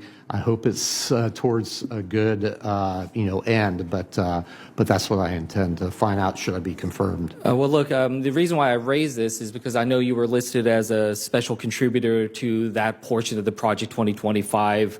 Project 2025 compilation there, which explicitly calls for the termination of the Consolidated Audit Trail program. So I guess I just wanted your response. Do you then disagree with what you saw in Project 2025 talking about this? Well, I participated in a call or two on that, so I wasn't involved with drafting. So again, I commit to looking at the situation the way it is now, what the plans are, how efficient it is, what the costs are going to be. They've ballooned a lot from what it started out, and even the mission of it has kind of veered off from the way it was stated from the folks who voted on it back originally. So I think we, like with anything else, things change over time, and I think we need to look to see if it's going to be focused on the mission that it's trying to solve. Well, that's a helpful clarification, because I wanted to get it, since I was concerned, because it just seemed like, look, this is an important tool. It's important for us to be able to fight back against that type of manipulation that could occur when it comes to our markets, something that we've seen, and whether we see sort of a rise of, greater global competition, whether, concerns about Chinese companies or others trying to manipulate. So please, that is something that I urge you, if you're confirmed, to prioritize and to do everything we can to make sure that these tools are in place. And I personally think that the CAP program has been helpful, is important, and is really our only tool when it comes to this. So I just wanted to emphasize that in particular. Mr.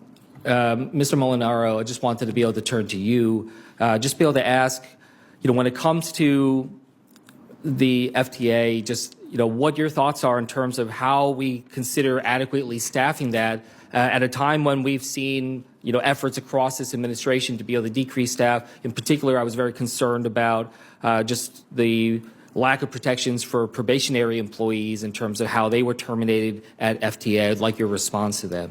Sure. As I mentioned earlier, and I appreciate the question very much, and our time together, I do want you to know I spent some time talking with Chris Caluri in New Jersey Transit. I don't know the status of those hiring and dismissal decisions. I only know what I've read. Having spent most of my life in local government, I can tell you on any given day I would wake up and the federal or state government would impose some mandate that would require us to do more with less. My goal is to show respect to this career staff. I have a great deal of appreciation, admiration for them, assess the impact of those decisions, and to really demand and to work with the team to deliver the highest results with the team that's been presented to me. Well, as we talked about when we had a chance, I mean, right now I think there's no one in this country that thinks that what we're doing on transit is enough. There's more that we need to continue to push on. And for us to be able to meet that moment and supercharge this, I really think that we need to understand and be willing to take those types of investments. You and I talked about it as a national priority, and I think we should prioritize that expertise that can be brought by some of these public servants. We share that interest, Senator. I'll yield back. Thank you, sir. Senator Blunt Rochester. Thank you, Mr. Chairman and Ranking Member Warren. I want to start off by saying that for the nominees that are before us, your responsibilities are pivotal, not just for our country, but for the world. And I feel it's unfortunate that you did not each get the requisite time that was commensurate with how important your positions are. I will ask you some questions for the record so that you are not all left out. But right now, I want to focus my questions on you, Mr. Atkins. I'm deeply concerned about your record. And even in the course of this hearing, when asked about why the financial crisis happened, I have here SEC distractions. I have ancillary issues. Instead of the question when it was posed to you, was there overregulation? You said misregulation. You mentioned Fannie and Freddie. Was there anything that you got wrong? Well, Senator, I was one of 5 commissioners, and obviously I was not in charge. And, during that time, there were things that I disagreed with, which when I was talking about distractions, I really believe that some of the things that then Chairman was pushing and that he had a majority on, I do think that it distracted the staff from focusing on the real problems of over-leveraging in the securities industry, which, contributed to Bear Stearns issue, and then the underlying issues of Fannie and Freddie, where the securitization of subprime mortgages and the distortions that did to the marketplace were really critical. And with the Congressional Oversight Panel. But was there anything that you got wrong when you look back? Was there something you would have done differently?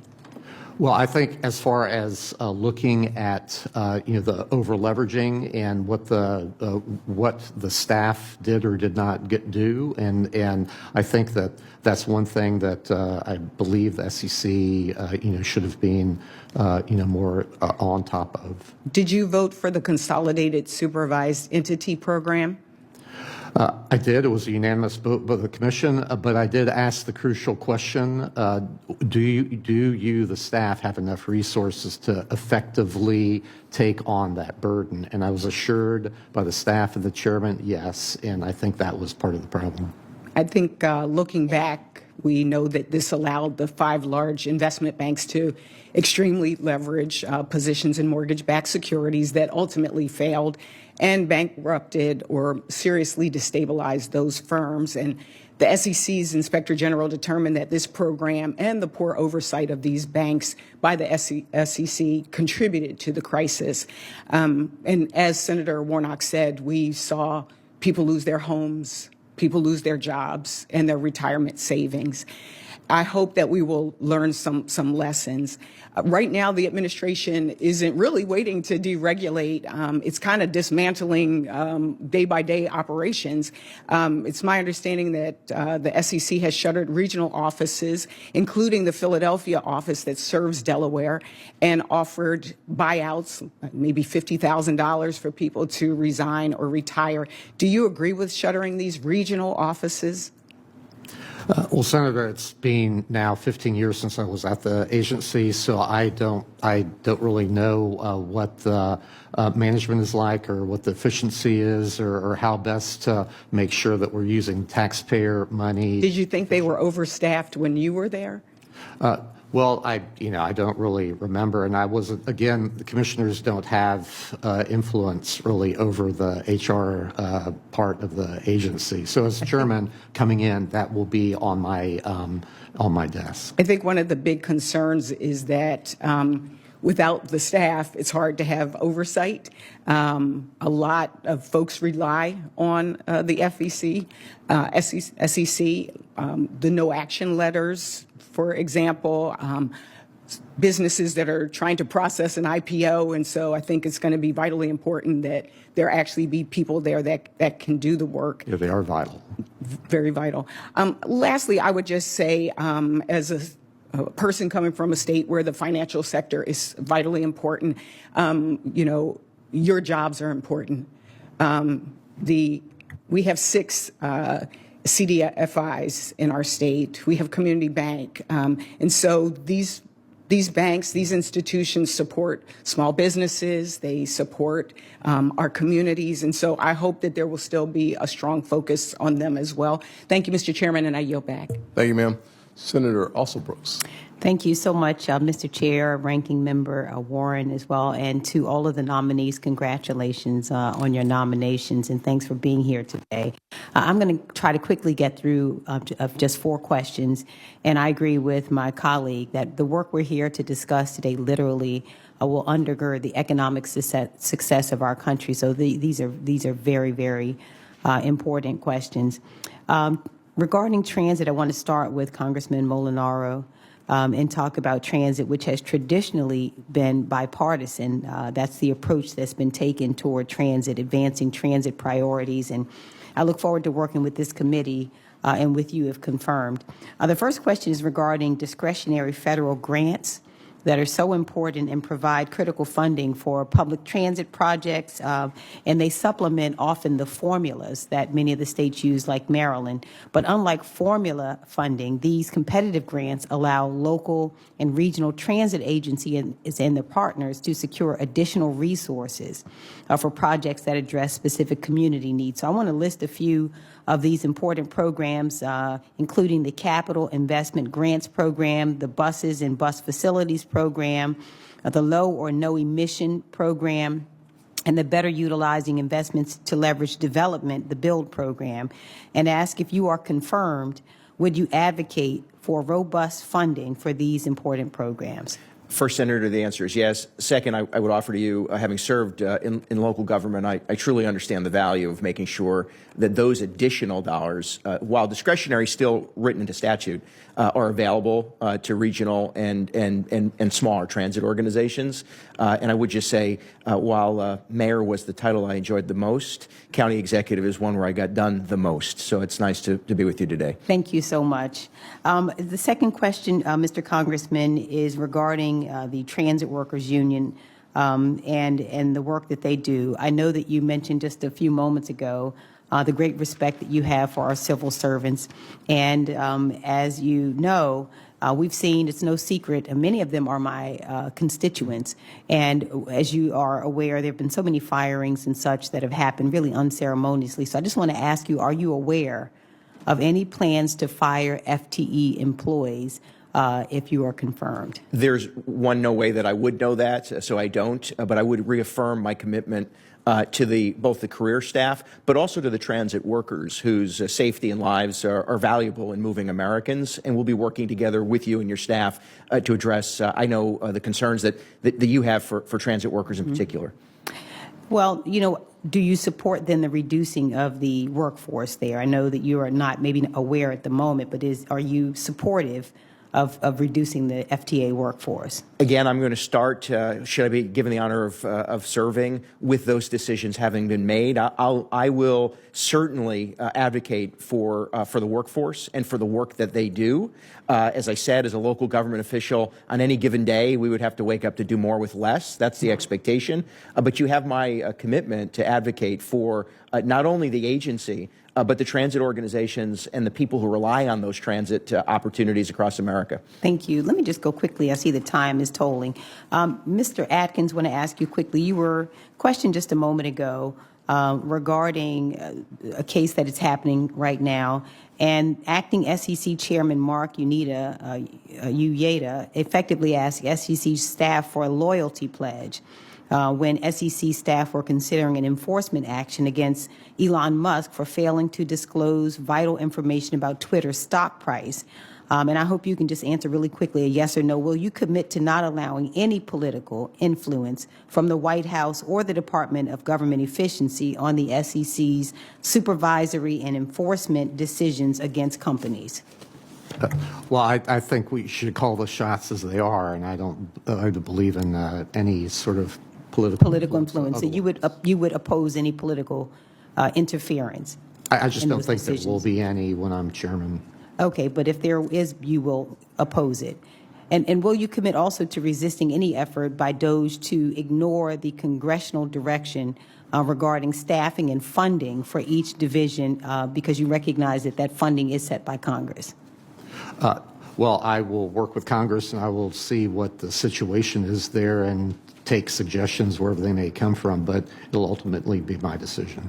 Okay, and finally, Mr. Pettit, just very quickly, I just want to ask you also whether you agree. Secretary Scott Bessent recently said the CDFIs are a key component supporting Main Street America. Do you agree with that? Yes, Senator, I do. I've witnessed firsthand in my role here in the Senate the role that CDFIs play in both rural and urban communities. Thank you. I yield. Thank you. Thank you, ma'am. Senator Banks. Thank you, Mr. Chairman. Mr. Atkins, manufacturing relies on intensive capital investment to build plants, buy equipment, and develop technology, but capital investment available to companies big and small has stagnated in recent years. The Jobs Act, which was signed into law a decade ago, made it easier for companies to sell stock, but there is still a huge regulatory burden on companies that are trying to go public. How can the SEC reduce that regulatory burden? Well, Senator, there are fewer, 30% or so fewer public companies today than 30 years ago. And a lot of that, and very much fewer new companies coming in through IPOs. And so a lot of that is the regulatory burden. A lot of that is the litigation issue, torts, lawsuits, and that sort of thing. So I think all of that needs to be focused on because that is hurting our capital markets. It's hurting the ability for young companies to get capital. They then rely, of course, on the private markets because the public markets are dysfunctional. So we need ideas on what SEC can do about it? Well, I think what we can do to work with you to scale that back. Well, I think part of the problem is that the SEC never fully implemented the Jobs Act. So that's, as you referenced to that. And so I think we need to look at that and re-examine it and work with you all in Congress to maybe have some changes to statutes that could then help turbocharge the new issue market. Now, on that note, how can we encourage more of the kind of capital investment that will help American companies compete against China's manufacturing economy? Well, I think, again, I mean, there's a lot of capital out there, but it's just not coming into the public markets because of all of the roadblocks to it, the regulatory and other sorts of roadblocks. And so if we can streamline that and then have encourage people to utilize the public markets, I think that'll be for the better. I had Mr. Chairman, two other committee hearings going on, so I might have missed some of this conversation, but and you might have already talked about this, but as you know, the last SEC chairman, Gary Gensler, was a big fan of the so-called ESG investing, and he pressured Wall Street to adopt it.